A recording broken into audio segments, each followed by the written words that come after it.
ምን ያመላልስሃል? ቁጭ አትል? እሺ ትክክል እኮ ናት፣ ትክክል ነህ።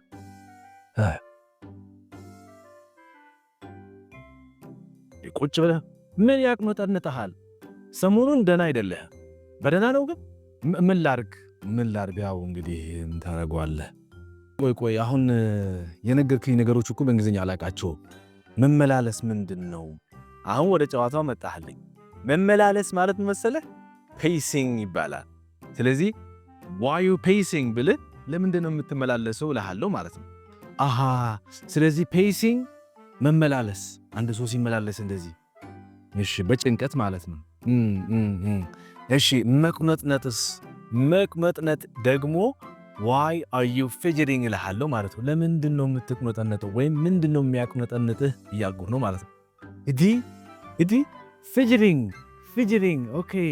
ስለዚህ መቁነጥነጥህን አቁም ስል stop fidgeting እላለሁ ማለት ነው። ገባኝ። ይህ በጣም አንተ እኮ በቃ ምርጥ እኮ ነው በእናትህ። እሺ ይሄኛው ቅድም ያልከኝ ሰሞኑን የሚለውን ሐሳብ እስኪ በእንግሊዝኛ ምን ይባላል? ሰሞኑን ማለት ስትፈልግ ምን ትላለህ? መጀመሪያ አርፍጃለሁ ስትል ምን ትላለህ? I'm late ትላለህ አይደለ? ስለዚህ late ብቻ ተጠቀምባትና ly ብቻ ጨምርባት። lately እስኪ በለው። የምርህን ነው?